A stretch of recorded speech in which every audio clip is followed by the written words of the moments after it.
वीतरागवे ज्ञान नमो ताहि झाते गए अरहंताहि महा करि मंगल करियो महा ग्रंथ करण को कान जाते मिले समाज पावे निज भजन। आज श्री मोक्ष मार्ग प्रकाशक ग्रंथ से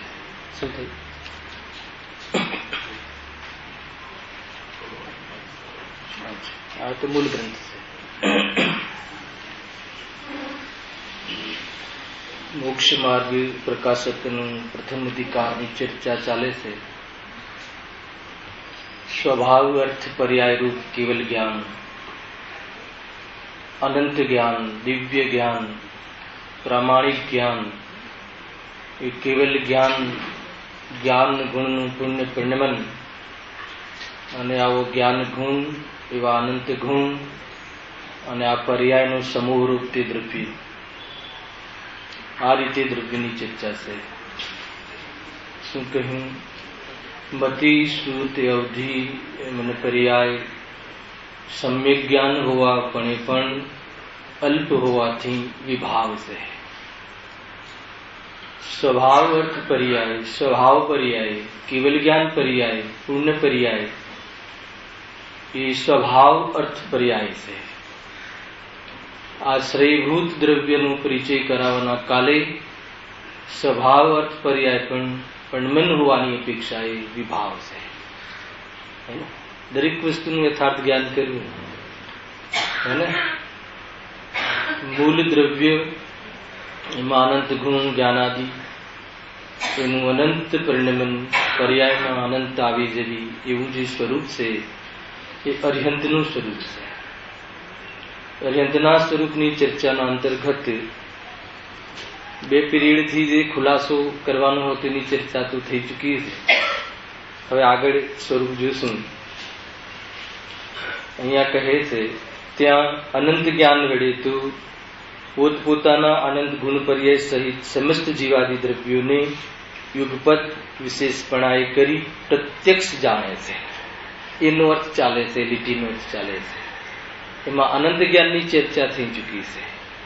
જાણે છે, લોકાલોકને જાણે છે. આજે પણ ચાલ્યું પુરુષાર્થ સિદ્ધિ ઉપાયમાં વક્તાના સ્વરૂપમાં શું આવ્યું? સ્વાશ્રિત સુ નિશ્ચય, પરાશ્રિત સુ વ્યવહાર, હે ને. આત્મતત્વ બતાવનાર ઉપદેશદાતાને સ્વાશ્રિત સુ નિશ્ચયની ખબર ન હોય અને પર્યાયમાં જેટલો રાગ છે એની ખબર ન હોય તો એનું યથાર્થ પ્રરૂપણ કરી શકતું નથી, હે ને. એકાંતે પર્યાયમાં શુદ્ધ માની લે તો પાપાચરણ રૂપ થતો આત્માને ત્યાગે છે અને વસ્તુના શુદ્ધ સ્વરૂપને ન ઓળખે, વર્તમાનની પર્યાયમાં અલ્પતા રાગાદી ભાવ જોવે અને સર્વથા સ્વરૂપને રાગી માની લે તો પણ અમૃત પી શકતું નથી. અને એવું સ્વરૂપ હતું. બહુ મહાન ગ્રંથ છે પુરુષાર્થ સિદ્ધિ ઉપાય, હે ને. આચાર્ય અમૃતચંદ્ર આચાર્યનું છે ને.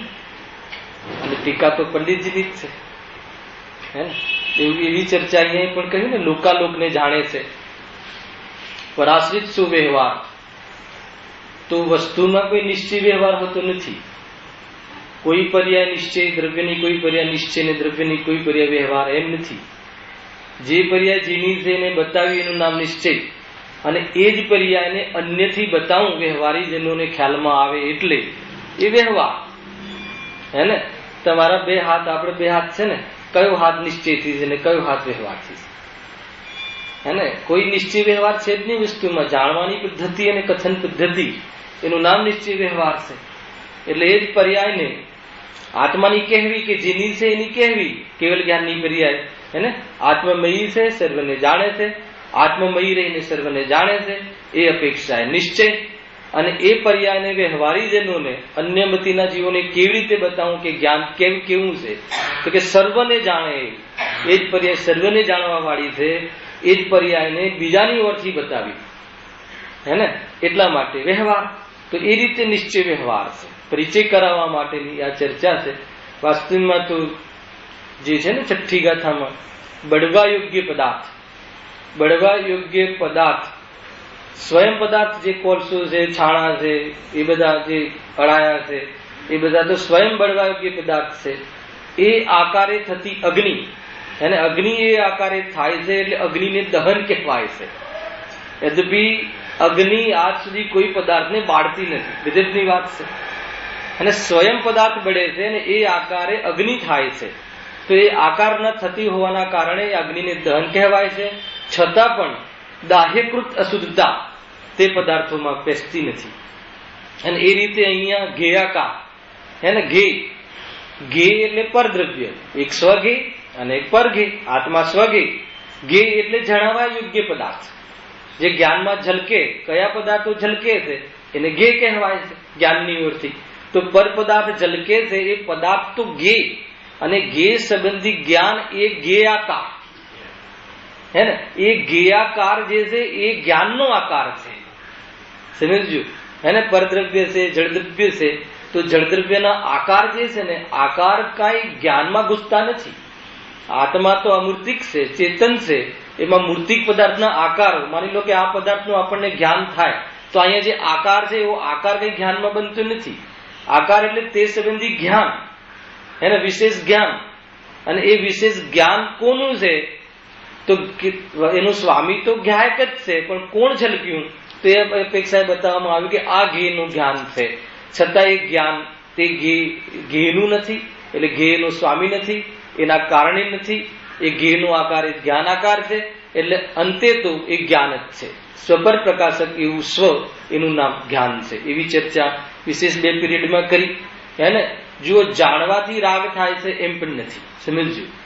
અને રાગ છે એટલે જ્ઞાન થાય છે એમ પણ નથી. 2 વાત સમજજો. હે ને, જ્ઞાન કરીએ એટલે રાગ થાય. હે ને, આમ કહીએ ને ભાઈ જોયાનું ઝેર છે એટલે જાણ્યાનું ઝેર છે, જાણીએ તો તકલીફ ને, તો એમ પણ નથી. જાણવાથી રાગ થાય એમ નથી, અને રાગ છે એટલે એનું જ્ઞાન થાય છે એમ પણ નથી. જ્ઞાન પોતાની સત્તામાં રહી સ્વ અને પરને પ્રકાશતું જ્ઞાન જ છે. એવી જાતની અનંત જ્ઞાનની ચર્ચા છે. અનંત જ્ઞાનમાં સર્વ પદાર્થોને જાણવાની વાત છે. અને એટલે પહેલું વિશેષણ સર્વ પદાર્થને જાણે છે. હવે બીજું શું કહ્યું? દ્રવ્યોને, એ સમસ્ત જીવાદી દ્રવ્યોને યુગપદ જાણે છે. યુગપદ એટલે કઈ રીતે? યુગપદ એટલે સ્વને, પોતાના ગુણોને, પોતાની અનંતી પર્યાયોને, અને બીજા અન્ય પદાર્થોને, તેની અનંતી ભૂત ભવિષ્ય વર્તમાનની પર્યાયોને યુગપદ એક સાથે જાણે છે. અને મતિ જ્ઞાનમાં તો ક્રમ પડે છે. મતિ જ્ઞાનમાં તો અવગ્રહ, ઈહા, અવાય અને ધારણા આદિરૂપ પદાર્થનું જ્ઞાનનો નિર્ણય થાય છે. એને સામાન્ય અવલોકન રૂપ દર્શન, એ દર્શન થયા પછી પદાર્થનું અવગ્રહ થાય. અવગ્રહ એટલે કે આ પુરુષ આદિ કોઈ છે. ઈહા એટલે કોણ છે એને સંશય મટાડે કે આ જીતુજભાઈ છે, એ રીતે. અને ધારણા, એના પછી કયું છે? ઈહા પછી અવાય. અવાય એટલે વિશેષ એમાં દ્રઢતા આવે કે અન્ય નથી, આ જીતુભાઈ જ છે. એને અને એ ધારણા જ્ઞાન, ધારણા જ્ઞાન એટલે કઈ સમય સુધી એ જ્ઞાન ધારણામાં બેસી જવું. એને આપણે 10 વર્ષ પછી મળ્યા પણ આ એ જ છે જયેશભાઈ. અને એ ધારણા જ્ઞાનમાં બેસેલું હતું ને, એ પ્રત્યભી જ્ઞાન થયું. પૂર્વમાં જે જોયા હતા આ એ જ છે. એ પ્રત્યભી જ્ઞાન, કોઈ સ્મૃતિ જ્ઞાન, કોઈ તર્ક જ્ઞાન, અનુમાન જ્ઞાન, આગમ જ્ઞાન, એ બધા મતિશુદ્ધ જ્ઞાન છે. પણ પદાર્થોને જાણવામાં આમ ભેદ કરીને જાણે, આવું ક્રમરૂપ જાણે, એવું કંઈ કેવલ જ્ઞાન નથી. હે ને, એ રીતે સર્વ પદાર્થોને યુગપદ જાણે, સાથે જાણે. અને દર્શન અને જ્ઞાન બંને પણ યુગપદ છે. એનું હમણાં અનંત દર્શનમાં લેશું આપણે. અને સામાન્ય અવલોકન અને વિશેષ અવલોકન, એ રીતે પદાર્થને એક સાથ જાણે, યુગપદ જાણે. એવી વિતરાગતાના કારણે સર્વજ્ઞતા પ્રગટ થઈ ગઈ છે. એટલે જ્ઞાનાવરણીય દર્શનાવરણીય કર્મનો અભાવ છે. એને આવરણ કર્મ હટી ગયા હોવાના કારણે એને એ દર્શન અને જ્ઞાન યુગપદ અર્થાત અને સર્વ પદાર્થોનું જ્ઞાન યુગપદ થાય એવું આ દિવ્ય જ્ઞાન છે. અને આ વિતરાગી છે, જાણે જ છે. એને આ વાત પર વજન લેવું, જાણવાની ઓરથી જાણવા વાળો છે, કરવા વાળો નથી. એ તો હૃદયમાં પેસાડી જ દેવું. હેને, કેમ કે આત્માની ક્રિયા ચેતનમય, જ્ઞાન લક્ષણ કરીને જાણવા વાળો છે. કોઈ પદાર્થને કરવા વાળો, મૂકવા વાળો, હટાવવા વાળો, બનાવવા વાળો નથી. એ મુખ્ય રૂપથી આ કેવી રીતે જાણે છે એ જાણવાના ચર્ચામાં મુખ્ય છે જીતુભાઈ, આ મુખ્ય વાત છે. આપણે કોને જાણે, કેટલું જાણે, કેમ જાણે એ પ્રશ્ન છે જ નહીં. જાણે છે આત્મા શું કરે, જાણે છે. જાણે છે એટલે પદાર્થને હટાવતું નથી, કરતું નથી, પ્રાપ્ત થતા નથી એને. એ રીતે રાગ તો કરે છે ને, તો કે આત્મા રાગને જાણે છે, થતા રાગને, આવતા રાગને જાણે છે. કોણ? જીવ માત્ર. જ્ઞાનની ઓરથી જયારે ચર્ચા આવશે ત્યારે દરેક પદાર્થોની વચ્ચે અને ઉદયની વચ્ચે અને રાગાદી ભાવોની વચ્ચે રહેલું એક જીવ તત્વ, એ જીવ તત્વ જે ગાયક ભાવ, શુદ્ધાત્મ તત્વ, જે દ્રવ્ય છે, કહ્યું ને સ્વભાવ પર્યાય જેનામાંથી આવે છે એવું જે દ્રવ્ય છે, મૂળ સ્વભાવ છે, એને ઇન્ડિકેટ કરવા માટે જ્ઞાન દ્વારા અભિનંદિત કરીને ગાયકને અનુભવ કરવો. આ મુખ્ય વાત છે ભાઈ. એને કેવું છે દ્રવ્ય? એને જેનામાંથી અનંતી કેવળ જ્ઞાનની પર્યાયો આવે, એને સ્વભાવ પર્યાય અને ગુણ મળીને દ્રવ્ય છે. એને અસહાય છે. દ્રવ્ય કેવું છે? નિમિત્તોથી પર છે. દ્રવ્યની વ્યાખ્યા ગુરુદેવે તો બહુ સરસ કરી છે કે જેનામાંથી આનંદ આવે તે દ્રવ્ય. પછી જેને પોતાનું કાર્ય કરવામાં કોઈને સહાયની જરૂરત ન પડે તે દ્રવ્ય. આધ્યાત્મ વ્યાખ્યાઓ નીકળી, તાકાત નથી કે આમાંથી એમાં આપણે કાઢી શકીએ. હે ને? પ્રયોજન પૂરક વ્યાખ્યા છે ને દ્રવ્ય. આત્મદ્રવ્ય કોને કહેવાય? આત્મા કોને કહેવાય? આત્મા જેમાંથી આનંદ આવે આત્મા. હવે આનંદમાં પછી જ્ઞાન લક્ષણ કરો, જ્ઞાન આનંદ સ્વભાવી. આ મુખ્ય છે. આવી અધ્યાત્મ વ્યાખ્યા જો રૂચી જાય તો આત્મા રૂચે. હે ને? એ રીતે છે. બીજું બેનશ્રીએ કહ્યું કે ભાઈ કેવો છે આત્મા? દ્રવ્યની વ્યાખ્યા શું છે? કે જેને પોતાનું કાર્ય કરવા માટે કોઈની રાહ જોવી ના પડે. ગજબ છે. હે ને? તો આવી વ્યાખ્યાઓ છે. ગુણ પર્યાવત દ્રવ્યમ, સ્વભાવત પર્યાય ગુણ મળીને દ્રવ્ય છે. એ રીતે જે દ્રવ્ય છે એના ત્રિલક્ષણ છે. એને ક્યારે પણ પોતાના દ્રવ્યપણે પામવા માટે, રહેવા માટે કોઈની જરૂર નથી. એવી રીતે જો સ્વભાવને ઓળખે અને એ રીતે પર પદાર્થોમાં રસ ઘટે તો કેવલ જ્ઞાન લઈને ઉભો થાય. એવી અહીંયા ચર્ચા છે. તો એ રીતે અનંત જ્ઞાનની ચર્ચા થઈ. એમાં યુગપદની પણ ચર્ચા કરી. યુગપદ એટલે સર્વ પદાર્થોને. એમ નથી કે આપણે જો પાછળનું આપણે જાણવું હોય ભાઈ તો આપણે શું કરવું પડે? પાછળ જોવું પડે.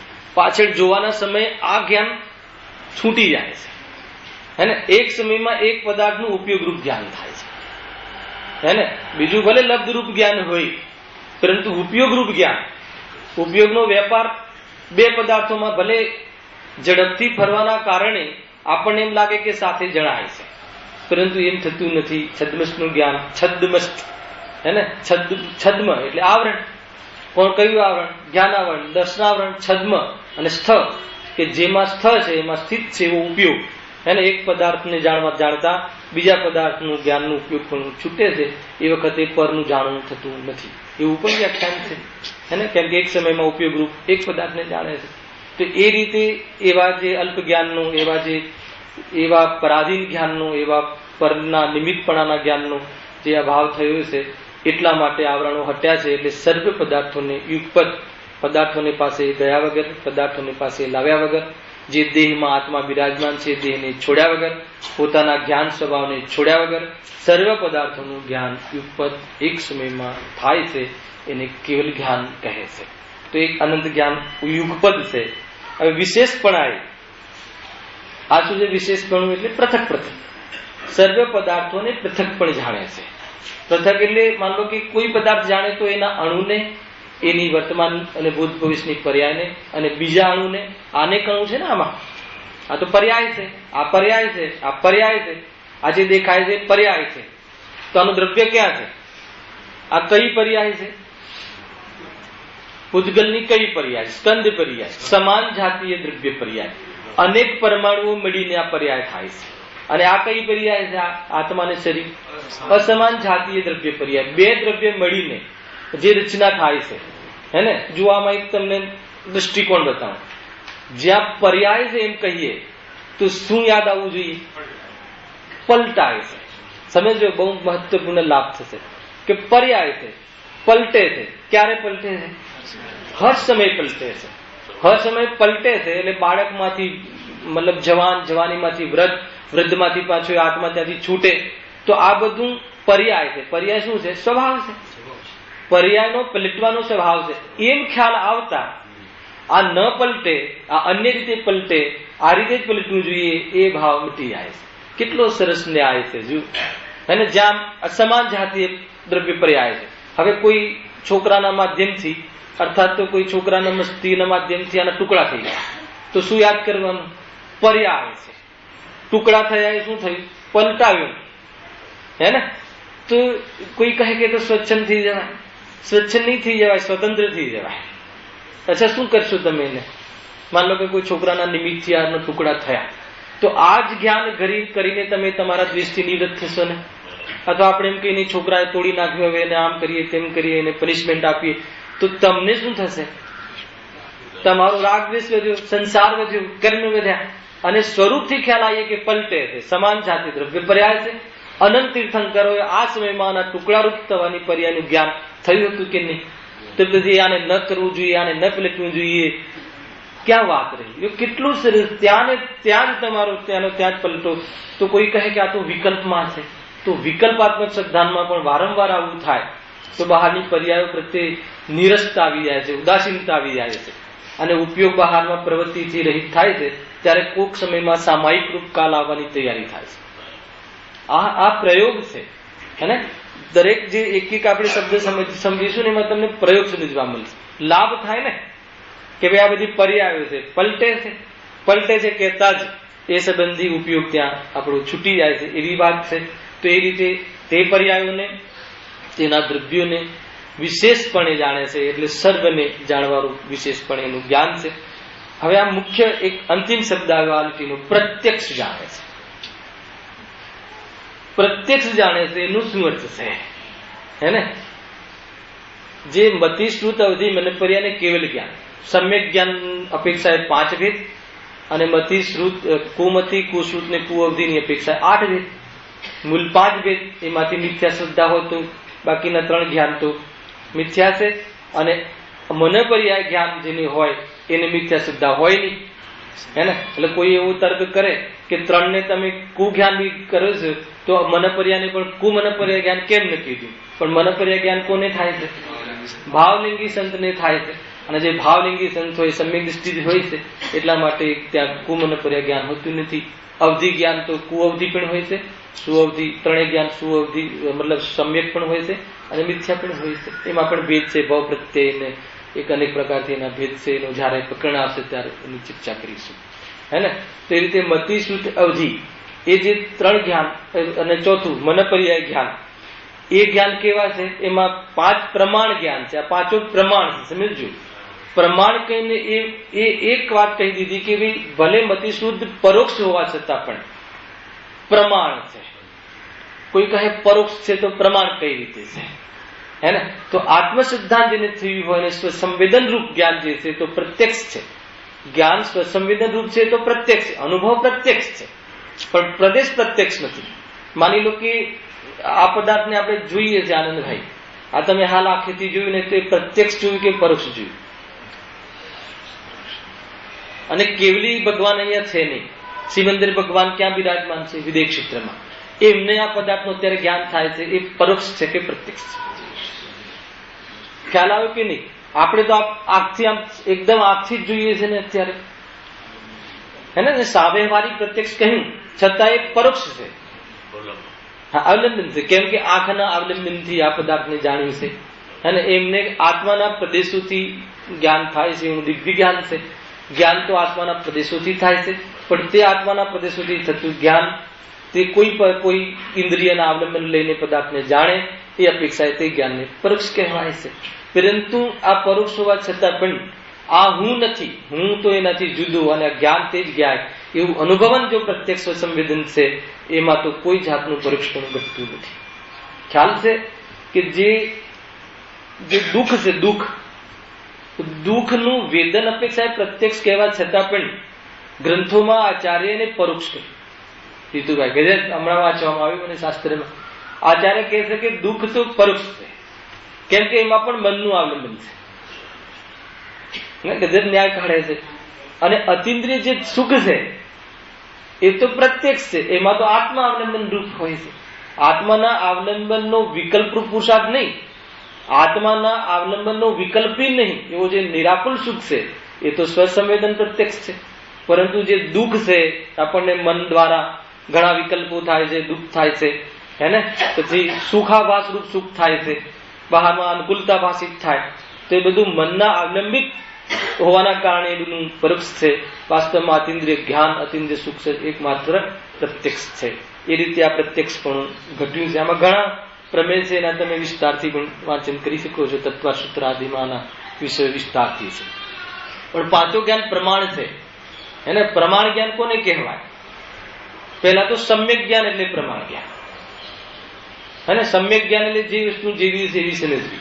અને પ્રમાણ જ્ઞાનનો વિષય શું છે? તો કે પૂરી વસ્તુને જે જ્ઞાન વિષય બનાવે એ જ્ઞાનને પ્રમાણ જ્ઞાન કહે છે. પ્રમાણપૂર્વક જાણેલી વસ્તુમાંથી વિશેષ જાણવાના પ્રયોજન વશ કોઈ એક અંશને મુખ્ય કરીને વસ્તુનું સ્પષ્ટ જ્ઞાન કરે એને નય જ્ઞાન કહે છે. અને એ નય જ્ઞાનના બે ભેદ છે, નિશ્ચયને અને વ્યવહારને. બહુ સુંદર ચર્ચા છે. નય જ્ઞાન હું બહુ જરૂરી છે. નય જ્ઞાન વગેરે આજે જ કહ્યું ને તમારી ગાથા ચાલતી. નિશ્ચયને વ્યવહારનું સ્પષ્ટ જ્ઞાન ના હોય તો ન વક્તા સમજાઈ શકે કોઈને, કે ન શ્રોતા સ્વયં વસ્તુને સમજી શકે. વ્યવહારને પણ વસ્તુના સ્વરૂપને સ્પષ્ટ કરે છે, નિશ્ચયને પણ વસ્તુના સ્વરૂપને સ્પષ્ટ કરે છે. એને બંનેના વિષય છે અને વિષય અલગ અલગ છે. નિશ્ચયના વિષય આશ્રયભૂત છે અને વ્યવહારનો વિષય યથાર્થ જાણીને એને આશ્રય છોડવા લાગે છે. એની જયારે ચર્ચા આવશે ત્યારે કરીશું. પણ આ તમારે ગાથા ચાલે છે ને તો આગળ કામમાં આવે. હે ને, અમારે ત્યાં એ જે પ્રયોગ છે ને જીતુભાઈ, બહુ આનંદ રહે છે. અહીંયા આપણે જાતને અનુકૂળતા નથી. જે ગુરુદેવનું પ્રવચન હોય એના પર જો ચર્ચા કરો ને તો એનો વિશેષ આનંદ આવે. અમારે ત્યાં તો દિલ્હી રીતે જ છે. અડધો કલાક ગુરુદેવનું પ્રવચન અને એના ઉપર 1 કલાક ચર્ચા. અને 1 કલાકમાં ગુરુદેવના પ્રવચનની ચર્ચા પૂરી ન થાય તો 3 દિવસ જ ચલાવવા. પણ એ પૂરું એમના એક શબ્દ એને પ્રમાણ જ્ઞાન છે. એમનો એક શબ્દ વાસ્તવમાં દ્રવ્ય શ્રુત છે. તો એક શબ્દમાં એક માલ ભરેલો છે. તે રીતે અમે વિશેષ ચર્ચાઓ એમની ત્યાં કરીએ છીએ એમના પ્રવચનના માધ્યમથી. એક પણ લીટી એમની છોડવી હોય તો આપણને હિંમત ના ચાલે. એને ગુરુદેવ ખાલી છે કહે ને તો છે માં પણ ઘણું કહે કે છે માં પૂરો લોક સિદ્ધ કરે છે. કહેતા છદ્રવ્ય, છે કહેતા છદ્રવ્ય અસહાય, છદ્રવ્ય કહેતા કોનું સ્વયં સિદ્ધ, લોક પણ સ્વયં સિદ્ધ, એમાં રહેલા છદ્રવ્ય પણ સ્વયં સિદ્ધ. એમ કહેતા સમ્યક દર્શન થઈ જાય. પ્રમાણથી પણ વસ્તુ જાણીને જો સમ્યક દર્શન થઈ જાય તો થઈ જાય. એ તો વિશેષ જાણવી હોય વસ્તુને ત્યારે નય પ્રવેશ કરવાનો આવે છે. એ રીતે જો એ રીતે પ્રત્યક્ષ જાણે છે. હવે અનંત દર્શન એને આ બીજો ગુણ છે, અનંત દર્શન. અને અહીંયા 4 ગુણની મુખ્યતાથી ચર્ચા છે ને. કયા? દર્શન, જ્ઞાન, પછી શ્રદ્ધા, ચારિત્ર અને વીર્ય. તો શ્રદ્ધા ચારિત્રને સમેટ્યું છે સુખમાં, હે ને. કેમ કે શ્રદ્ધા ચારિત્ર ગુણનું જે પૂર્ણ પડમેન છે એ કયા કર્મના અભાવમાં થાય છે? કયા કર્મના ભાવમાં અથવા કયા કર્મના સદભાવમાં શ્રદ્ધા ગુણ અને ચારિત્ર ગુણનો છેદ થાય છે? મોહનીય કર્મ. મોહનીય કર્મના 2 ભેદ છે, દર્શન મોહની અને ચારિત્ર મોહની. તો આખું મોહનીય કર્મ 8 કર્મમાં મુખ્ય મોહનીય જ છે, હે ને. એ મોહનીય કર્મમાં દર્શન મોહ અને ચારિત્ર મોહ એનો અભાવ થાય તો સુખ થઈ જાય, હે ને. તો એ રીતે એમાં અનંત દર્શન, પછી અનંત વીર્યની ચર્ચા કરી છે અને અનંત સુખની ચર્ચા કરી છે. તો જે અનંત દર્શન છે એ ગજબનો ગુણ છે, હે ને. એમાં દર્શન નામનો ગુણ. તો દર્શન નામના ગુણને નું કાર્ય શું છે? સામાન્ય અવલોકન માત્ર, સત્તા અવલોકન માત્ર, હે ને.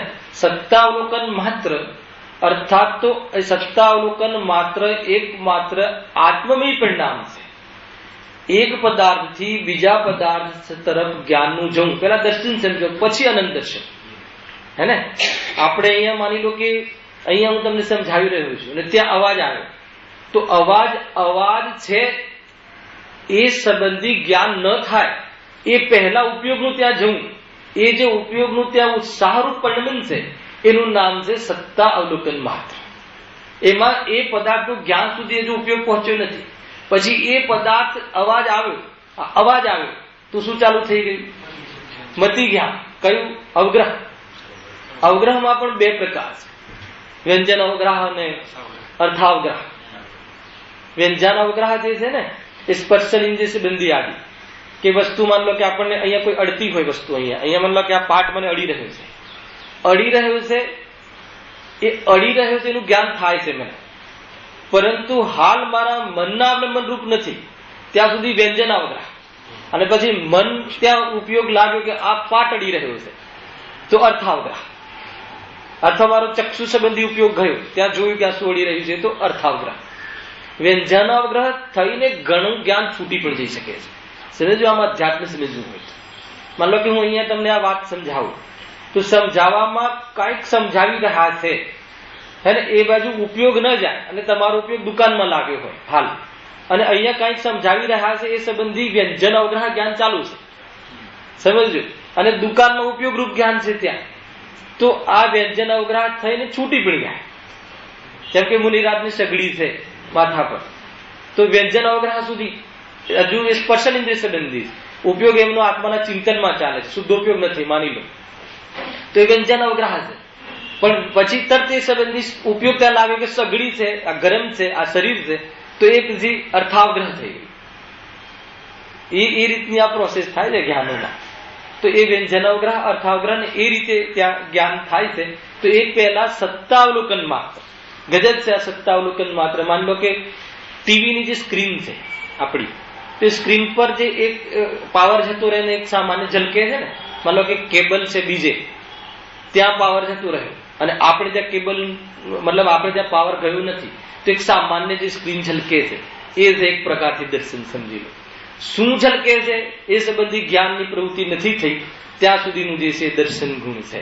એ દર્શન ગુણનું કાર્ય છે તે આત્મમયી પરિણામ છે. ગજબની છે આ તો જ્ઞાનની ચર્ચા. જો આમાં એક 47 શક્તિમાં એક દર્શી શક્તિ કહી, અનાકાર ઉપયોગમય, અને એક જ્ઞાન શક્તિ કહી સાકાર ઉપયોગમય. બધું આના રિલેટેડ છે, સમજવું. પહેલા લઈએ જીવત્વ શક્તિ, ચૈતન્ય જીવત્વ શક્તિ, એ તો લક્ષ છે. પછી એમાં ચિત્તી શક્તિ, એ લક્ષણ છે એનું. ચિત્તી શક્તિ એટલે અજડત્વમય પરિણામ. જીવત્વ શક્તિ એટલે કે શરીરનો સંયોગ હોવા છતાં ચેતન રહે. અજડત્વમય એટલે જડ થાય જ નહીં ક્યારેય, એ ચિત્તી શક્તિ. હવે ચિત્તી શક્તિના પાછા બે પરિણામ, આ દર્શન ગુણ છે ને એના બે ઉપયોગ કહીએ છીએ ને. આ ઉપયોગના બે, જો એક આત્મામાં દર્શન ગુણ છે, એક આત્મામાં જ્ઞાન ગુણ છે. બે ગુણ થઈને એક ગુણ બી કહેવાય છે ચૈતન્ય. સમજો, આ બધું ટેકનિકલી પણ સમજવું જરૂરી છે. આત્મામાં એક ચૈતન્ય નામનો ગુણ છે, તો દર્શન ગુણ અને જ્ઞાન ગુણ થઈને એક ચૈતન્ય ગુણ કહે.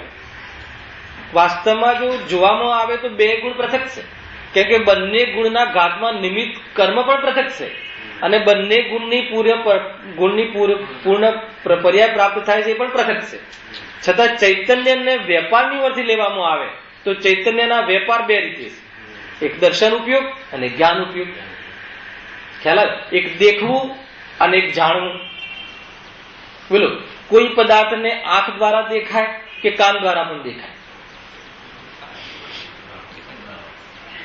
ખ્યાલ સમજો આ વસ્તુ. રાકેશભાઈ, કાન દ્વારા દેખાય. અહીંયા દેખવાનો અર્થ ચક્ષુ સંબંધી નથી. દેખવું એટલે સત્તાવલોકન માત્ર, મારે સિદ્ધ કરવું છે. માની લો કે આવાજ આવ્યા, કર્ણેન્દ્રનો વિષય બન્યો ને, તો કર્ણેન્દ્રનો વિષય બને તો એનું પેલું શું થાય? દર્શન, અને પછી એનું જ્ઞાન. એ રીતે ચક્ષુ ઇન્દ્રિય, ઘ્રાણ ઇન્દ્રિય, એ રીતે બધી ઇન્દ્રિયોમાં લઈ લેવું. દરેક ઇન્દ્રિયના પદાર્થોનું પહેલા એનું જયારે જ્ઞાન થાય એના પહેલા દર્શન થાય છે. આપણે દર્શન એટલે ખાલી આંખથી સમજીએ છીએ એમ નથી. દર્શન એટલે સત્તા અવલોકન માત્ર. તો એ રીતે ચૈતન્યનો જે બે વેપાર છે હે ને, એક દર્શન ઉપયોગ અને એક જ્ઞાન ઉપયોગ. ત્યારે કોઈ પણ પદાર્થનું જયારે જ્ઞાન થાય એ પહેલા સત્તા અવલોકન માત્ર પદાર્થ છે, કોઈ પદાર્થ છે, અનધ્યવસાય રૂપની પદાર્થ છે કહેતા એ સત્તાની સિદ્ધિ આત્મમય પરિણામ છે. પછી કોણ છે, શું છે, પછી આગળ અવગ્રહી હવાય, અને પછી હિતકારી છે કે અહિતકારી છે એ મન દ્વારા વિચાર કરે એ શુદ્ધ જ્ઞાન હે ને. પદાર્થનો નિર્ણય થઈ જાય ધારણા જ્ઞાનમાં હે ને. ઉપદેશ સાંભળવો એ મતિ જ્ઞાન, અને સાંભળ્યા પછી આ મને હિતકારી છે એવો વિચાર કરવો એ શુદ્ધ જ્ઞાન. ખ્યાલ આવે કે નહીં? એ રીતે ઘણા પ્રકારે આ જ્ઞાનોને સમજવું જરૂરી છે. આપણે અહીંયા દર્શન ગુણની વસ્તુ આપણે સમજી રહ્યા છીએ, તો એમાં એક જે દર્શન છે એમાં એક દર્શી શક્તિ પણ લીધી, અને જે જ્ઞાન છે એમાં એક જ્ઞાન શક્તિ પણ લીધી. સમજો આનો વિકાસ. 47 શક્તિઓમાં જ્ઞાન સંબંધી ઘણી શક્તિઓ છે. એટલે જે સામાન્ય રીતે જાણે દેખે અનાકારમયી દર્શન શક્તિ અને સાકારમયી જ્ઞાન શક્તિ, ત્યાં અનાકારનો અર્થ કોઈ આકાર પૂદગલ આકારની વાત નથી. આકારનો એક અર્થ થાય છે વિકલ્પ. વિકલ્પ એટલે ત્યાં રાગાત્મક વિકલ્પની વાત નથી. વિકલ્પ એટલે ભેદ. ભેદને પણ વિકલ્પ કહેવાય છે. તો ભેદ ન થયો હે ને, એનું નામ અનાકાર. એટલે વિશેષ ન થયું આનું જ્ઞાન, એનું નામ અનાકાર. અને એનું વિશેષ જ્ઞાન થયું, એનું નામ સાકાર, એનું નામ સવિકલ્પ. ખ્યાલ આવે કે નહીં? અહીંયા પેલું રાગાત્મક વિકલ્પ એની વાત નથી, અહીંયા જ્ઞાનાત્મક વિકલ્પ. અનેક આકારો વિશેષ જ્ઞાન થયું. તો એ થયું છે સર્વદર્શી શક્તિ, એ છે દર્શી શક્તિ અને જ્ઞાન શક્તિ. હવે ઓર બે શક્તિઓ બીજી છે કે સર્વદર્શી શક્તિ અને સર્વજ્ઞ શક્તિ. એની આ ચર્ચા છે કે સર્વને અવલોકન માત્ર અને સર્વને વિશેષપણે જાણે એ સર્વજ્ઞ શક્તિ. આગળ સાંભળવું, એમાં તો બહુ સારી ચર્ચા છે. એક સર્વજ્ઞ શક્તિ, સ્વચ્છત્વ શક્તિ. પછી આત્મામાં જે સર્વજ્ઞ શક્તિ ને સર્વદર્શી શક્તિ છે, એના દ્વારા જે સર્વ પદાર્થોનું અવલોકન માત્ર અને સર્વ પદાર્થોનું વિશેષ અવલોકન માત્ર, બંનેમાં અવલોકન એટલે જાણવું. એને ઘણા શબ્દો છે. અવલોકન એટલે જાણવું, પ્રતિભાસ એટલે જાણવું. એના અલગ અલગ અર્થ નહીં કાઢવા, હે ને. એટલે એ સર્વ પદાર્થોનું સત્તા માત્ર અવલોકન અને સર્વ પદાર્થોનું વિશેષ અવલોકન. સત્તા માત્ર અવલોકન સર્વદર્શી શક્તિ, સર્વ પદાર્થોની ઓર લઈએ તો, અને સર્વ પદાર્થોને વિશેષ અવલોકન લઈએ તો સર્વજ્ઞ શક્તિ. હવે આ બે પદાર્થો બંને સર્વ પદાર્થોને જાણે છે, દેખે છે. એ જાણવા દેખવા માટે ક્યાંય જવું ના પડે, એના માટે આત્મામાં એક સ્વચ્છત્વ છે. સમજજો, જબરજસ્ત વાત છે કે આત્મામાં જે બધા સર્વ પદાર્થોને જાણે દેખે કોણ? અનંત જ્ઞાન ને અનંત દર્શન બે આવે ને, એ સર્વજ્ઞ શક્તિ છે. અનંત જ્ઞાન કહેતા સર્વજ્ઞ શક્તિ અને અનંત દર્શન કહેતા સર્વદર્શી શક્તિ. આ બે શક્તિઓ તો પ્રગટ થઈ, પણ એમાં જે પદાર્થોનું જાણવું થાય છે, તે જાણવું થાય છે એના માટે ક્યાંય જવું ના પડે, એના માટે એક સ્વચ્છત્વ શક્તિ છે. તો આત્મામાં એક સ્વચ્છત્વ શક્તિ જે છે, એના કારણે સર્વ પદાર્થોનું સામાન્ય અવલોકન અને સર્વ પદાર્થોનું વિશેષ અવલોકન એ સ્વચ્છત્વ શક્તિના કારણે થાય છે, એક સાથે થાય. એ તો સર્વજ્ઞમાં એક સાથે થાય, હે ને. દર્પણમાં તમે 5 આંગળી આમ કરો તો એ 5 સાથે ઝલકે કે વારા પરથી ઝલકે? તો આ દર્પણવત થઈ ગઈ ને, તો પૂર્ણ જ્ઞાન એકદમ સ્વચ્છ નિર્મલ. તો એ રીતે સર્વ પદાર્થો, અહીંયા તો આમ કરવું પણ પડે દર્પણમાં, તો પણ જ્ઞાનમાં એમ કરવું ના પડે. જ્ઞાન જ્યાં દિવ્ય જ્ઞાન પ્રગટ થઈ ગયું છે, જ્યાં પણ કેવલી વિરાજમાન છે, એને સર્વ લોકાલોક દર્પણમાં જે પદાર્થો ઝલકે છે એ ભાંતિ, હે ને, પ્રવિષ્ટ કર્યા વગર એકબીજામાં, એ રીતે સ્વચ્છત્વ શક્તિના કારણે સર્વ પદાર્થો ઝલકે છે. હવે એક પ્રકાશક શક્તિ છે. આ બધી જ્ઞાન રિલેટેડ છે. શું છે એનું, શું છે પ્રકાશક શક્તિનું શું વ્યાખ્યા છે બેન? તમને ખ્યાલ હશે. સ્વસંવેદનમયી પ્રકાશક શક્તિ, કે આ સર્વને ઝલકવા છતાં સ્વસંવેદન રૂપ આત્માનું જ પ્રકાશન છે. એટલે એ રીતે આ સ્વસંવેદનમયી પ્રકાશક શક્તિ છે. એના પછી એક પરિણમ્ય અને પરિણાત્મક શક્તિ છે, એ પણ જાણવાના રિલેટેડ છે, હે ને. સર્વને જાણે અને દેખે, સ્વ પરને જાણે અને દેખે એવી પરિણમ્ય શક્તિ, અને અન્ય જ્ઞાન અથવા સ્વ અને પર, ફરીથી સ્વ અને પરને જાણે દેખે તે પરિણમ્ય શક્તિ, અને સ્વ અને પર દ્વારા જણાય એ પરિણામાત્મક શક્તિ છે કે નહીં? આ શક્તિઓ ગુરુદેવના પ્રવચનો સાંભળો ગદગદ થઈ જવાય. જ્યાં આત્માની શ્રદ્ધા થાય, જ્યાં દ્રવ્ય ત્રિકાલ છે એમ નક્કી થાય, ત્યારે આ 47 નહીં, અનંત શક્તિ એક સાથે ઉછળે છે. ઉછળવાનું નામ સમ્યક પરિણમ. ઉછળે છે એટલે બધી જ્યાં પાણી ઉછળે તો મલ શું થાય? બહાર ફેંકાઈ જાય. એમ આ રીતે જ્યાં શક્તિ ઉછળે છે એનું પરિણમન થાય છે. ત્યાં ઘેકૃત અશુદ્ધતા, ક્યાંક સંકર દોષ બધા નીકળી જાય છે. કોને જાણે તો દુઃખી થાય ને કોને ના જાણે તો સુખી થાય, કાંઈ નથી એમાં, હે ને. અરે ખતરનાક વાત તો એ છે કે આને જાણે ને આને ન જાણે એ તો ઝઘડા જ નથી. પરંતુ જ્યાં જ્ઞાયક ભાવની વાત આવશે ને, કોઈ પ્રસંગ આવશે ને, ત્યાં એમ કે છે કે જેમાં જાણવું પણ થતું નથી, નિષ્ક્રિય તત્વ. એક જ દ્રવ્યમાં એક જ્ઞાય તત્વ છે કે જે અનંત જ્ઞાન પર્યાયથી તરબોળ છે, તૃપ્ત છે, કે જેને લઈને પર્યાય પૂર્ણ પ્રગટ થાય, પણ જેમાં જાણવા રૂપનું કાર્ય પણ નથી. એને કોઈ જાણે, એને કોઈ ન જાણે, એને જાણીને કોઈ પર્યાય પૂર્ણતા પ્રાપ્ત કરી લે તો પણ એનું કાંઈ ઘટતું વટતું નથી. એવો જે ગાયક ભાવ છઠ્ઠી ગાથામાં નથી પ્રમદ કે નથી અપ્રમદ, ખ્યાલ આવે કે નહીં, એવી ચર્ચા છે. જ્યાં આ સાંભળવું ભારે પડે ત્યાં જાણવું પણ થતું નથી. જાણવું થતું નથી એટલે શું? આત્માને જાણવું પડે, પરિપૂર્ણ છે. અને જાણવા પણ ક્યારે ન પરિણમતું હોય, અને એને જાણવા માટે, પરિણમવા માટે કયા કર્મનું ક્ષય ઉપશમ જોઈએ?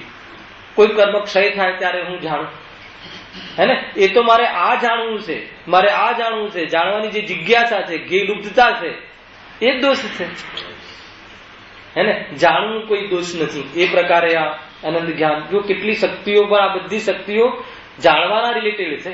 એક એક શક્તિ પર પ્રવચનો કરવા જેવા છે, અને ઘણું એમાં વિશેષ ચિંતન પણ સંભવ છે.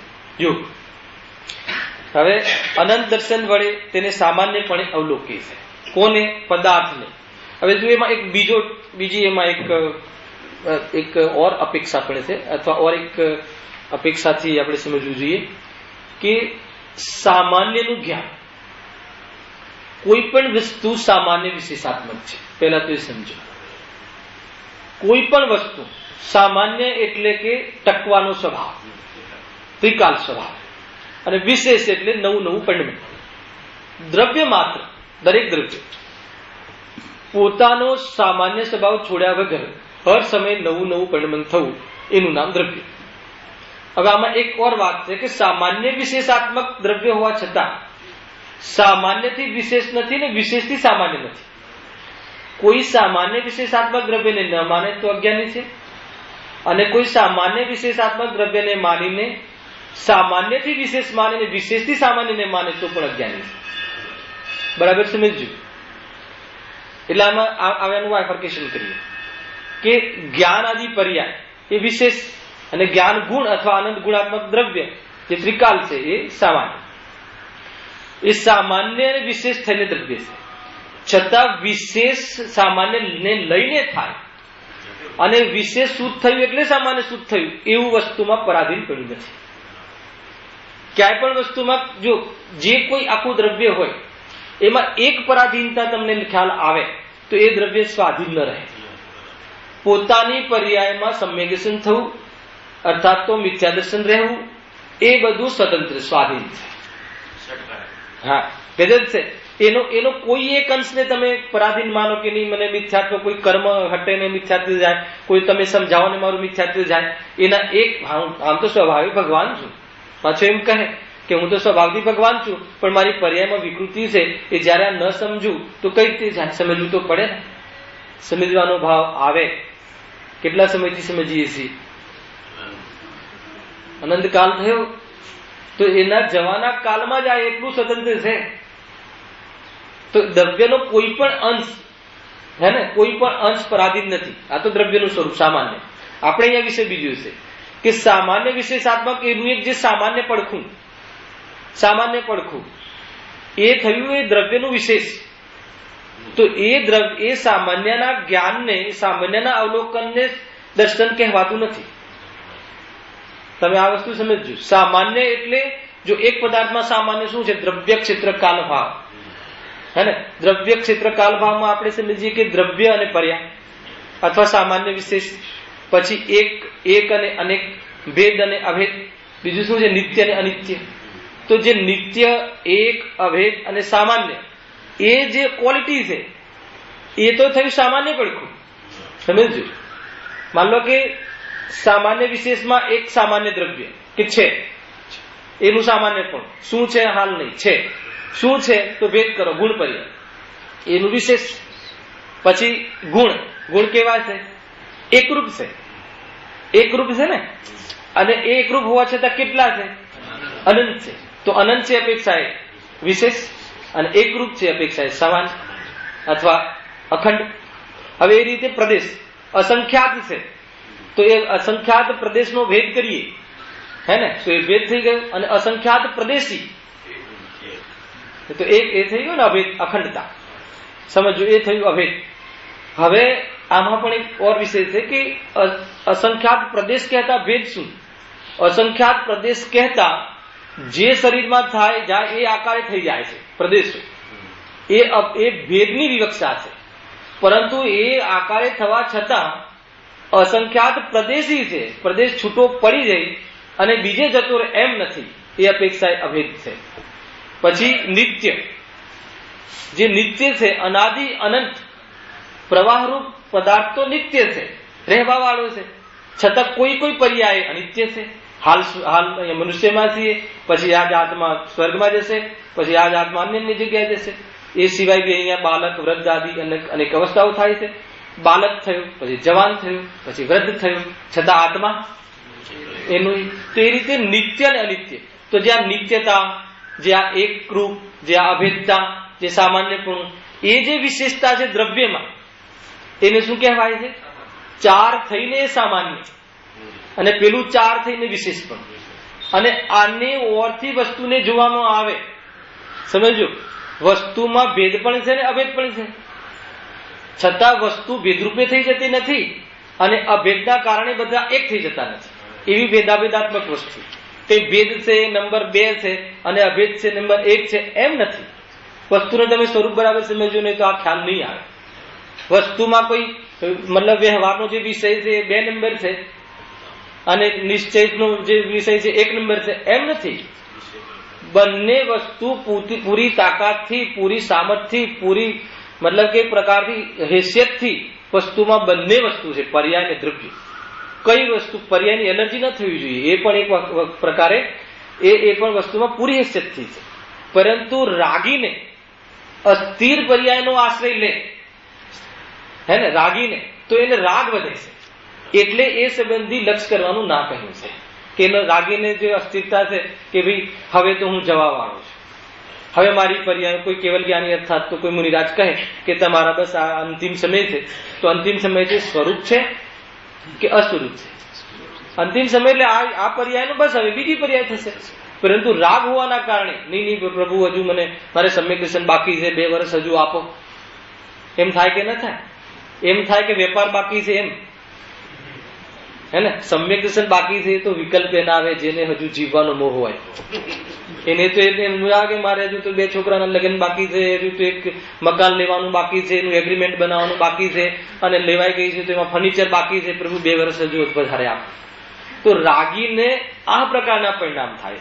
એટલે અસ્થિરતારૂપ જે પરિણામ છે એ પણ વસ્તુનો સ્વભાવ છે, કોઈ વિભાવ નથી, હે ને? એ પણ ગુરુદેવે તો આ કહ્યું ને કે ભાઈ રાગ બી આત્માનો સ્વભાવ છે, વિભાવરૂપ, હે ને? અનેક અપેક્ષાઓ છે. અહીંયા તો પર્યાય પણ આત્માનો સ્વભાવ છે, એ કોઈ દુઃખરૂપ નથી, પણ એને ટકાવી રાખવું, એને અલગ રીતે જોવું, એનું નામ દુઃખ છે, મોહના કારણે, હે ને? તો આ છે વિશેષ ને આ છે સામાન્ય. તો આ 2 પડખા દ્રવ્યમાં હોય છે. હવે જે સામાન્ય પડખું છે એને જાણે એનું નામ દર્શન એમ છે. આટલું વાક્ય સમજાવવા માટે મેં આટલી કથા કરી, પણ એમાં ઘણું પ્રયોજન હતું એટલે એ વાત સમજાવી, હે ને? તો વિષયમાં એ પદાર્થનું જે સામાન્યનું જ્ઞાન, એનું નામ સત્તાવલોકન નથી, સામાન્ય અવલોકન માત્ર એનું નામ દર્શન, અને સામાન્યનું અવલોકન એનું નામ તો જ્ઞાન. એ તો વિશેષમાં જતું રહેશે.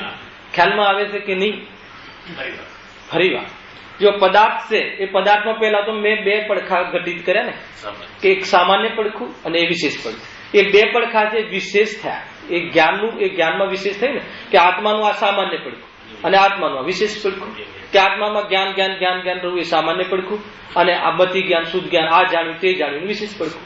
અને આ 2 વસ્તુ સ્વરૂપમાં છે, બરાબર છે? હવે એ 2માં જે સામાન્યનું જ્ઞાન, એ સામાન્યનું જ્ઞાન એ જ્ઞાન છે, વિશેષ છે, એનું નામ દર્શન નથી.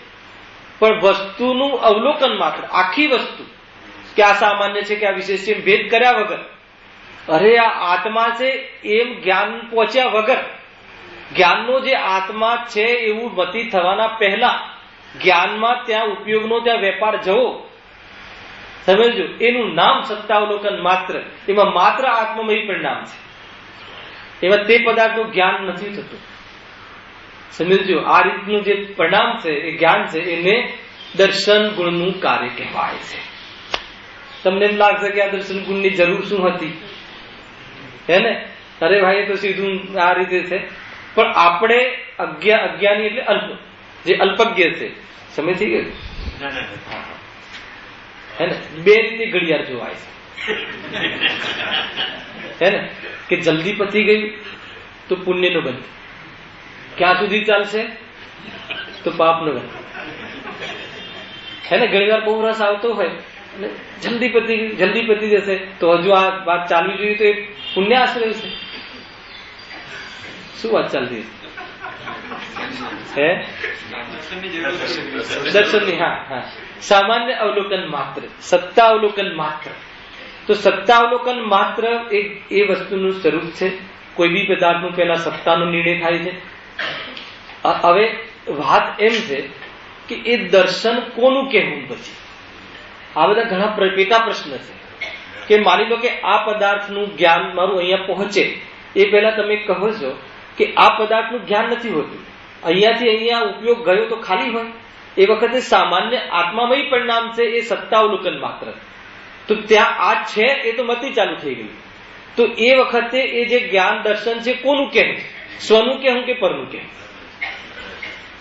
પ્રશ્ન ઘણા ઉત્પન્ન થાય.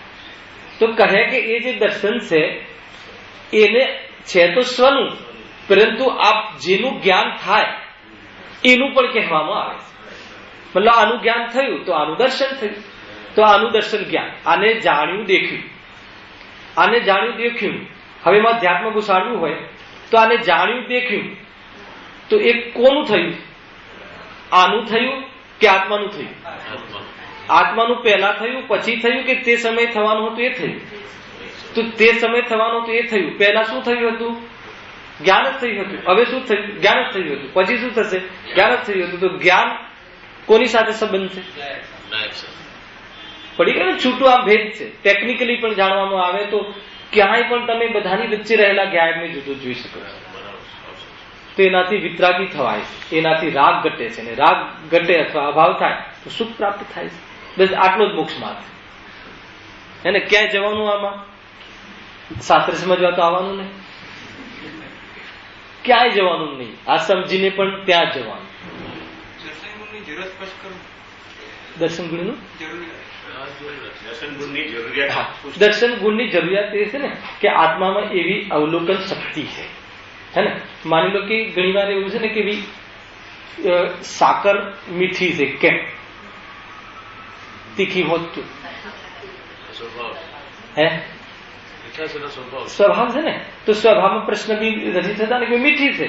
હવે મીઠી છે એ કેવી છે અને એનાથી શું લાભ થાય એ પ્રયોજન છે. તો આત્મામાં એક દર્શન નામનો ગુણ છે. એનું આવે તો આપણો વિકલ્પ આવે કે આની શું જરૂર હતી, સીધું જાણવા જ લાગે તો. પણ એ તો સ્વરૂપ છે ને ભાઈ, એ તો એ રીતનું સ્વરૂપ છે. અને સત્તાવલોકન માત્ર છે. એ આત્મા વાસ્તવમાં તો એ સત્તા સિદ્ધ કરે છે. દર્શન ગુણ સમજતા ખ્યાલ આવે છે કે આત્મમય પરિણતિ છે, અને આ વિશેષને જાણવા છતાં પણ જ્ઞાન બી આત્મમય પરિણતિ છે. સત્યોમાં વાંચીજો આ બધું છે એ રીતે આ છે. હવે ફરક ક્યાં પડે છે કે છદ્મસ્તને અલ્પજ્ઞને, હે છદ્મસ્ત એટલે અલ્પજ્ઞ, કે જે શુદ્ધ જ્ઞાન ભાવમાંથી શુદ્ધ જ્ઞાન છે. અને આપણે કેટલા જ્ઞાન છે સંસારમાં જીવને? ઓછામાં ઓછા કેટલા જ્ઞાન છે છદ્મસ્તની અપેક્ષાએ? છદ્મસ્તની અપેક્ષાએ બે મથી શુદ્ધ જ્ઞાન, બે તો હોય જ. અને સંસારની અપેક્ષાએ સંસારી કહેવાય છે ભગવાન. પાંચો પાંચ ના ઘટે, પાંચ ઘટે તો એ તો આવરણ વાળા જ્ઞાન થઈ ગયા. ચાર જ્ઞાન તો જ્ઞાનના વિકાસ છે. એ તો આવરણ નીકળી ગયું એટલે એક કેવલ જ્ઞાન. અર્યંત ભગવાનને સિદ્ધ ભગવાનને એક જ્ઞાન હોય છે, કેવલ જ્ઞાન. એમને એક ને આપણે બે. કોણ મોટું પેલું? આપણી પાસે બધી શુદ્ધ જ્ઞાન છે, હે ને. તો આજે હવે શું છે કે જે મધી શુદ્ધ જ્ઞાન છે, તો મધી શુદ્ધ જ્ઞાન આપણું જે અલ્પ જ્ઞાન છે, એ અલ્પ જ્ઞાનમાં અલ્પ જ્ઞાની છે એને આ જાણવામાં ક્રમ પડે છે. વાત એટલી છે કે આપણે પહેલા દર્શન થાય અને પછી એનું જ્ઞાન થાય. કોઈ બી પદાર્થ જ્યારે જ્યારે ફરી ફરી એનું જે જ્ઞાન થાય ત્યારે એનું નિયમથી દર્શન થાય. આ સમજજો.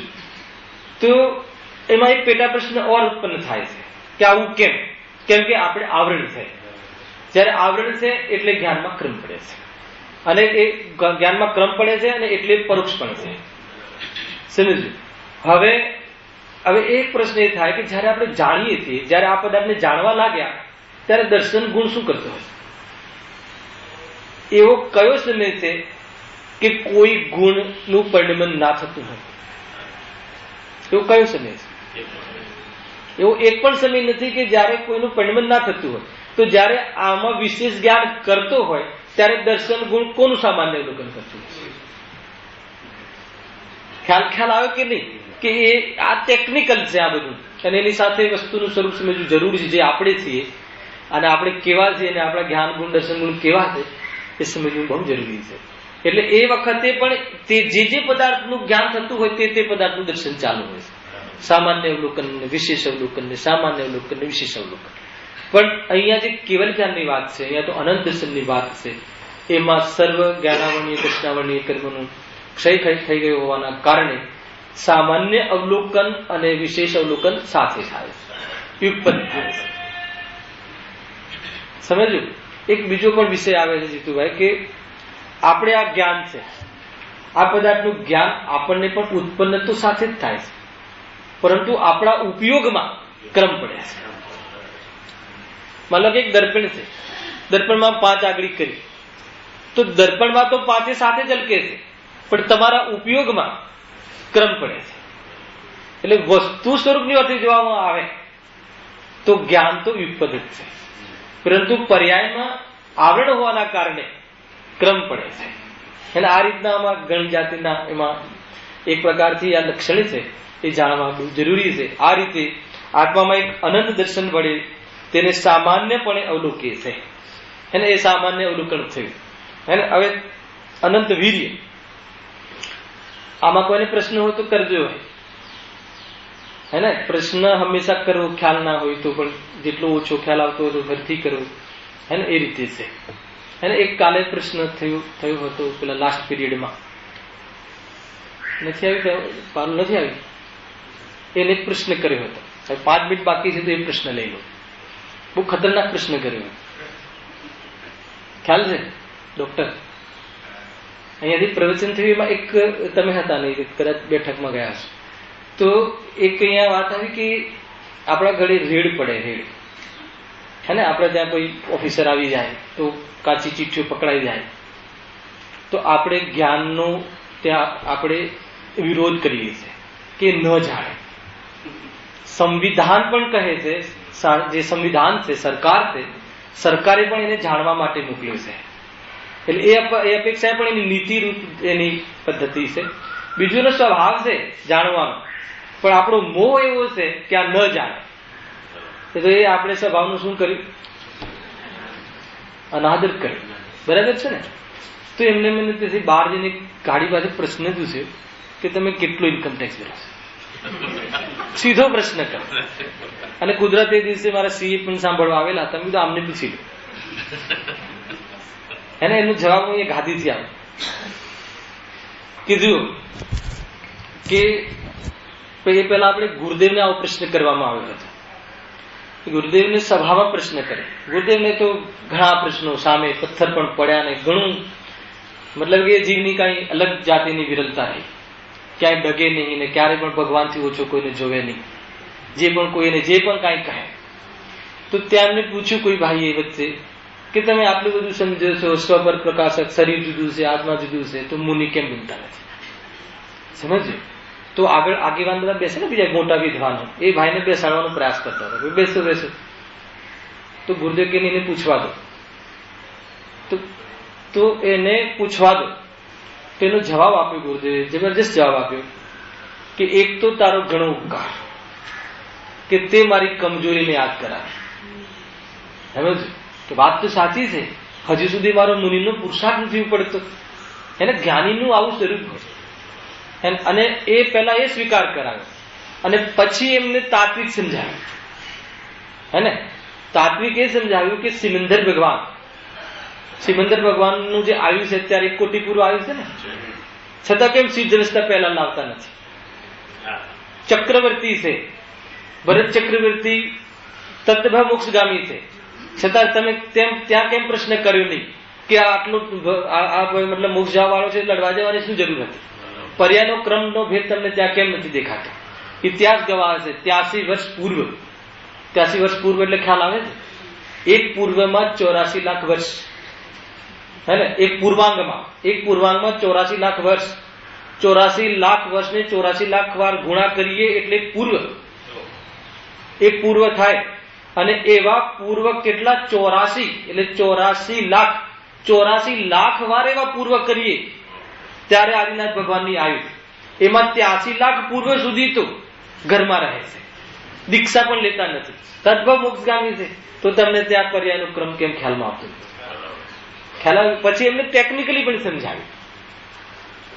એટલે એમ છે નહીં. નહીં તો પેલા આ વાત કરીએ તો શું થાય કે એમ કહીને તમે ટાળો છો કે અમને એટલે મુનિ દશા. એમ નથી, વાત તો સાચી છે. આપણો પુરુષાર્થ કમજોર છે, હજુ એ પુરુષાર્થ ઉપડ્યો નથી. બની શકે 2-5 વર્ષ સુધી ન ઉપડે, છતાં મોક્ષ જવાના એ વાત પાક્કી છે, હે ને? એવી રીતનો જવાબ હતો તે. હવે આ પ્રશ્નનો જવાબ તો એ રીતે કે વાસ્તવમાં તો બહુ સાચી છે કે આપણી એવી જાતિના નિર્મલ પરિણામ અત્યારે છે નહીં. પરંતુ ગ્રહસ્થ દિશામાં સમજવું, કોઈ અન્યથાર્થ નહીં કરતા. ગ્રહસ્થ દિશામાં સૌપ્રથમ સમ્યક દર્શનમાં 5 પાપમાં સુખ બુદ્ધિ તૂટે છે. સુખ બુદ્ધિ તૂટ્યા પછી પણ અવૃત્તિ સમ્યક દૃષ્ટિને 5 પાપ પૂરા હોય છે. સ્થૂલ હિંસાનો પણ ત્યાગ કરી શકતો નથી. સંકલ્પી હિંસા, જયેશભાઈ સાહેબ, સંકિતી સંકલ્પી હિંસાનો ત્યાગી હોતો નથી. શું વાત કરી? સંકલ્પી હિંસા એટલે રાજા હોય ને તો ફરમાન કરે કે આને તમે ફાંસી આપી દો. સંકલ્પી હિંસા થઈ ગઈ નથી. ચક્રવર્તી હોય, રાજાનો પાઠ હોય, આત્મદ્રષ્ટિ તદ્ભવ મોક્ષગામી, છતાં પણ એ ત્રસ્ત જીવની હિંસાનો પણ ત્યાગ કરી શકતો નથી. એટલે એને 5 પાપ એની યોગ્યતા પ્રમાણે, ભૂમિકા પ્રમાણે બધા તે ભૂમિકાને યોગ્યતા રૂપ, પર્યાય યોગ્યતા રૂપ એનું જોવા મળે છે. આમ સમજીને કોઈ 5 પાપનું પોષણ નહીં કરતા. આ તો કઈ ભૂમિકામાં શું હોય છે, હે ને? પ્રશ્ન પણ ક્યાં ને કઈ રીતે હોય એનો ખ્યાલ આવવો જોઈએ, હે ને? આપણે તો વ્યાખ્યાન કરીએ છીએ, ચર્ચા કરીએ છીએ. આપણે બધા એક પ્રકારના દુઃખી છીએ, એક પ્રકારના જ પાપ છે. આપણે તો એ ટાળવા છે, હે ને? તો થોડુંક જ્ઞાન વિશેષ છે તો એની ચર્ચા કરીએ છીએ, હે ને? તો હવે એનો સેકન્ડ સ્ટેપ કે અવૃત્તિ સમ્યક દૃષ્ટિ, અસંયમી સમ્યક દૃષ્ટિને પણ ત્રસ્ત જીવની હિંસાથી બચી શકતું નથી. મારે સંકલ્પ એટલે કે આને મારો એમ નહીં. એનો જે વેપાર હોય, એનો જે મતલબ કે રાજા હોય તો એ સંબંધી જે પરિણામ હોય થયા રાખે છે, પર્યાપ્ત યોગ્યતા વાળા.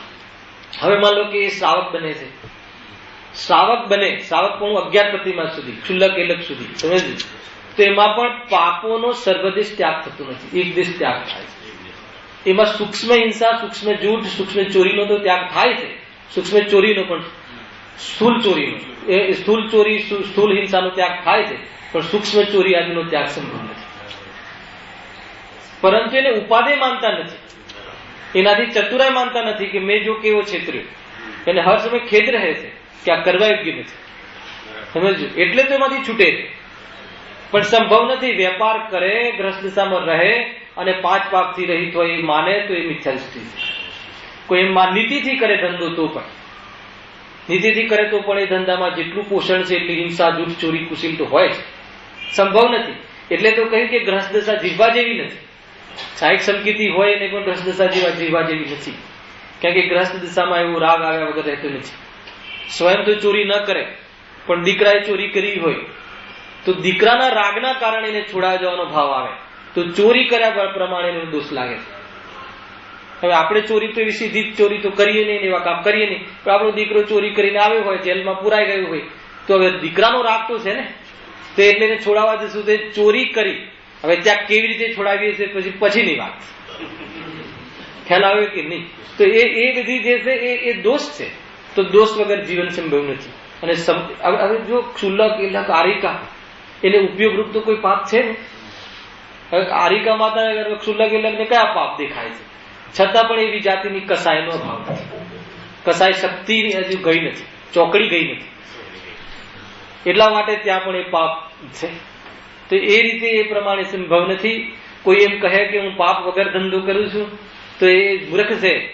એમ કહે કે પાપ વગર ધંધો સંભવ જ નથી એમ નક્કી કરીને ધંધા પ્રત્યે નિરસતા લાવે તો એ વાત તો સંભવ છે.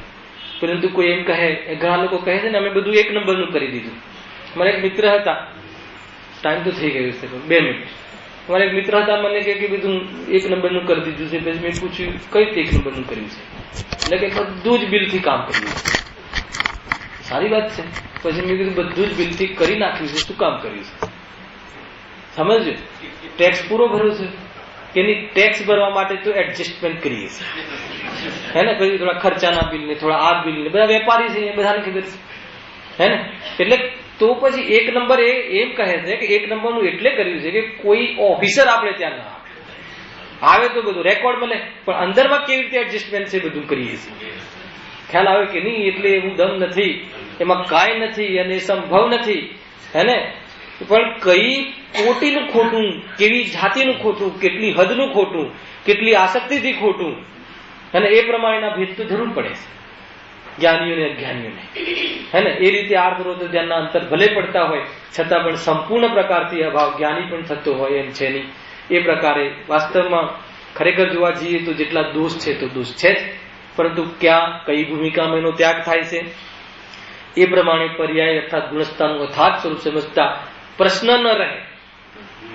હવે કોઈને પૂછવા જવાની જરૂર નથી, ગ્રહમાં રહે અને પાપ ના હોય સંભવ જ નથી, હે ને? એટલે એ ભૂમિકાના અંતર્ગત જે યોગ્યતા હોય, જેટલી ચોકડી હટી હોય, એટલી આસક્તિ તૂટી હોય, એ પ્રમાણેનું ત્યાં ચિંતન રહે છે, એ પ્રમાણેના પરિણામ રહે છે. હવે જે ગુણની ચર્ચા છે એ અત્યાર સુધીના પ્રવચનોમાં જબરજસ્ત રહસ્યમય જે અનંત વીર્ય પછી જે અનંત સુખ છે, એ અનંત સુખ સંબંધી જે ચર્ચા છે બહુ જ લાક્ષણિક ચર્ચા છે. એની ચર્ચા જયારે બી નેક્સ્ટ પીરિયડ લેવાશે, મંગળવારે આપણે એની ચર્ચા વિશેષ કરીશું. બહુ સુંદર ચર્ચા છે અને એ ખ્યાલ આવતા આપણને આપણા આત્માનો મહિમા ત્યાં જરૂર થશે. ટાઈમ આજ છે 9:30 થી 10:30 મંગળવારનો એની ચર્ચા આપણી